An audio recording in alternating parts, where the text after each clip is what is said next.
Na po ang marami nating kababayang pauwi ng probinsya 2 araw bago ang Pasko. Sa Araneta Center Bus Terminal sa Cubao, Quezon City, tinatayang umabot sa 9,000 ang mga pasaherong nagsiuwian kahapon. Yan ay kumpara sa kanilang normal na 5,000 pasahero kada araw.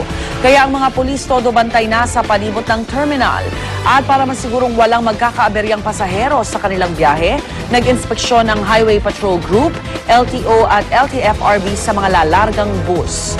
Samantala, problemado rin ang mga pasaherong late sa kanilang mga flight sa Ninoy Aquino International Airport. Karamihan kasi sa kanila naipit daw sa matinding traffic. Doble pasakit pa ang mga taxi na di umano'y nananamantala sa mga nagmamadaling pasahero. Nagdagdag na rin daw ng flights pa probinsya sa NAIA Terminal 3, lalo't mas marami umano ang mga pasahero ngayon kumpara nung isang taon. Alamin na po natin ang sitwasyon sa Ninoy Aquino International Airport para sa mga nagbabalik bayan ngayong holiday season. Nakabantay doon si Dante Perelio. Dante! Yes, Rhea, busy na nga rin dito sa ating mga paliparan sa mga oras na ito ngayon dahil sa dami ng mga kababayan nating umuwi ng bansa, gayon din sa mga nagbibiyahe patungo ng kanilang mga probinsya para naman doon ipagdiwang ang araw ng Pasko. Kaninang madaling araw nga, Rhea, ay mabagal ang daloy ng trapiko papasok ng NAIA Terminal 1 kung saan tayo unang nagpunta.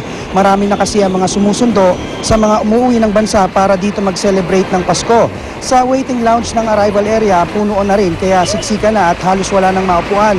Pero Rhea, alam mo, baliwala ito sa mga naghihintay na makapiling muli ang kanilang mga mahal sa buhay sa araw ng Pasko.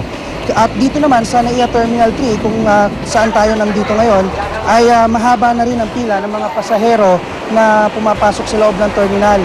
Kaya paalala rin natin sa ating mga kapuso na magbibiyahe, mas makakabuti kung dati-rati nga ay 3 oras na ang inilalaan natin para di mahuli sa biyahe. Ngayon siguro dapat, Rhea, ay mga 5 oras na para masiguradong di mahuli sa inyong biyahe dahil nga sa traffic at mahaba rin ang pila papasok sa loob ng terminal.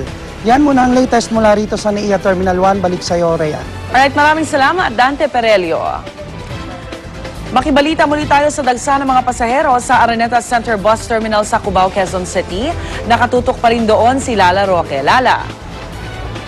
Kaya narito tayo ngayon, kasama natin yung ilang mga pasahero. Ito si Aling Milicia, nakusap natin siya, kararating lamang eh. Aling Milicia, saan po kayo galing? Kamusta yung biyahe? Okay lang ang biyahe. Galing kami sa Bisaya, Maasin, Leyte. Pero ngayon lang kayo dumating, dapat di ba alas 4 pa ang, dapat alas 4 dumating kayo dito. Ano nangyari?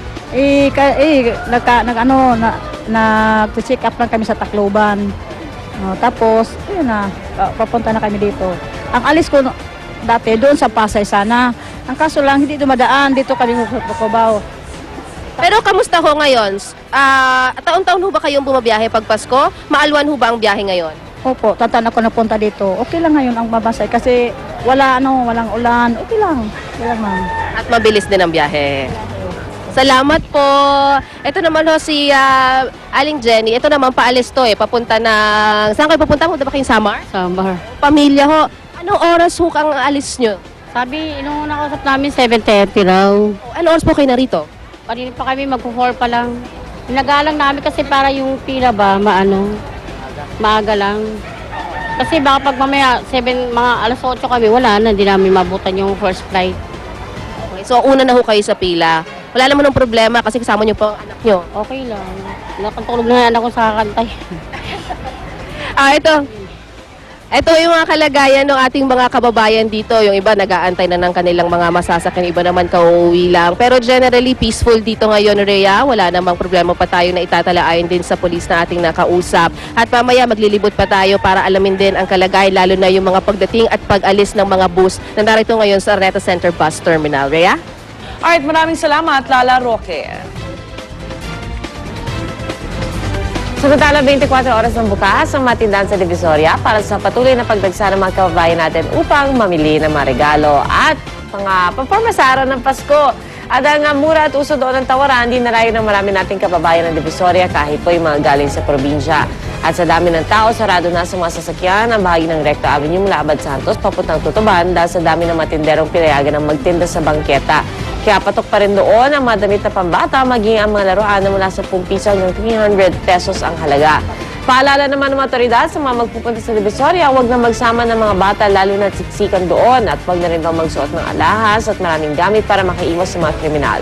At para naman masiguradong tama ang presyo, nag-ikot rin kahapon ng Department of Trade and Industry at Department of Agriculture sa ilang pamilihan. Ang nakita po nila, nagmahal na ng 2 piso ang fruit cocktail, habang nagtaas naman ng piso ang ilang brands ng condensed milk at all-purpose cream. Sa kabila nito, normal pa rin daw ang presyo ayon sa DTI dahil sa mataas na demand ng mga ito tuwing Christmas season. Samantala kahapon ba, napansin yung mas maagang dumilim ang ating kapaligiran? Ayon sa Pag-asa, di ba? Oo, ayon sa Pag-asa, kagabi naranasan natin ang pinakamahabang gabi ngayong taon, ang tinatawag na winter solstice. Kaya naman 5:32 pa lamang ng hapon, madilim na ang paligid. Inaasahan namang sisikat ang araw ngayong 6:16 ng umaga. Paliwanag ng Pag-asa, natataon na tuwing Disyembre ang araw ay nasa pinakamalayong bahagi sa timog ng equator. At dahil dito, ito rin daw ang senyales ng pagsisimula ng winter sa Northern Hemisphere at summer naman sa Southern Hemisphere. Kaya makibalit tayo ngayon sa Pag-asa para sa mga asahan natin na ganang panahon. Ngayong magpapasko na, isang wet Christmas ba ang ating dapat paghandaan? Yan ang aalamin natin kay Hener Kitlong, weather forecaster ng Pag-asa. Good morning, Hener! Good morning, Lynn, at Merry Christmas po sa kanilang lahat. Merry Christmas. Uy, Hener, so kamusta naman ang weather natin dito sa buong Pilipinas ngayon, tomorrow at sa Sunday? Well, so far, ganun pa rin kasamang Lynn, napatuloy pa rin pong makaka-apekto yung tinatawag nating Northeast Monsoon, yung hanging amihan, at magdudulot pa rin po ito ng maulap na kalangitan na may kasamang kalat-kalat hanggang sa malawakang pagulan sa silangang bahagi ng Luzon. Samantalang ang silangang Kabisayan at ang Mindanao ay maapektuhan naman ng wind convergence. Ito yung pagsasalubong ng malamig na hangin, ito po yung amihan, at ang easterlies o warmer air o mainit na hangin. Kaya nagdudulot din po ito ng kaulapan at magdudulot din ng kalat-kalat na pagulan sa mga lugar ng silangang Kabisayan at Mindanao. Okay, wala naman tayong nakikita mga LPA dyan, no? Wala. As of now, sa ngayong araw, wala pa naman po. Okay, good. Good for us. So, kahit para may reprieve tayo. So, yung magiging kailangan madala tayo ng payong lagi because for the next 3 days, maaaring maging maulan. Tama, you said? Bagamat medyo malamig po yung panahon natin, asahan po natin na may mga pagulan po tayong mararanasan. Well, pero curious ako, Hener, kailan ba talaga magiging super lamig? Kasi medyo before, pag December, ang lamig-lamig na ngayon, medyo mainit pa rin. Well, sa normal temperature po sa ating bansa, ang pinakamalamig po ay ang January. Bari katapusan po ng December hanggang January po yan. So, may possibility pa pong pagdating po ng January, mas lalamig pa rin po. So, yung mga jacket natin, itabi muna natin, no? Medyo next week. Okay, next week pa yun. Uy, maraming salamat, Hener Kitlong, weather forecaster ng Pag-asa. Thank you! Samantala, paalala sa mga suking pasahero ng LRT at MRT, narito po ang inilabas na schedule ng kanilang biyahe para ngayong holiday season. Ayon sa pamunuan ng MRT, mas maaga magsasara ang MRT sa December 24, 25, 30 at 31, gayon din sa January 1, 2012. Sa mismong araw ng Pasko at Bagong Taon, alas 7 na ng umaga bibiyahe ang southbound train, habang alas 7:30 naman ang northbound. Pagdating sa closing hours, sa bisperas ng Pasko at Bagong Taon, hanggang alas 8:30 lang ng gabi ang biyahe ng southbound train, habang alas 9 naman sa northbound train. Sa December 30 at sa January 1 naman, hanggang alas 10 lang ng gabi ang biyahe ng southbound at northbound trains. Mas maaga rin ang last trip ng tren ng LRT sa December 24 at 31. Sa bisperas ng Pasko, hanggang alas 8 na lang ng gabi ang last trip, habang sa bisperas ng Bagong Taon, hanggang alas 7 ng gabi ang kanilang last trip. Normal schedule naman ang kanila ipatutupad sa Pasko at Bagong Taon. Sa malls naman, gaya ng Trinoma, hanggang ngayong araw ay bukas ang kanilang mall hanggang alas 12 ng hating gabi. Habang ang SM Malls naman ipatutupad ang kanilang regular mall hours na mula alas 10 ng umaga hanggang alas 10 ng gabi, maliban lamang ngayong araw na extended sila hanggang hating gabi. Habang bukas sila ng alas 9 ng umaga hanggang alas 7 ng gabi sa December 24 at 31. Sa January 1 naman, bukas ang kanilang malls mula alas 12 ng tanghali hanggang alas 9 ng gabi. Ang mga bangko naman business as usual hanggang sa bisperas ng Pasko. Ito ay para lalong maserbisyo ang mga tao sa kasagsagan ng holiday season.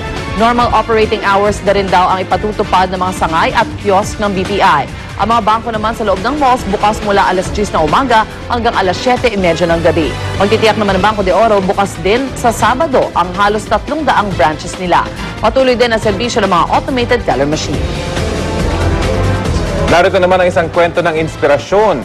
Sa kasagsagan ng pananalasan ng Bagyong Sendong sa Cagayan de Oro City, isang bata ang isinilang sa gitna ng unos. Kwento ng kanyang nanay na si Annalisa Tumanda, Biyernes ng gabi nang umakyat sila sa bubong ng kanilang kapitbahay upang hindi malubog sa abot dibdib na baha.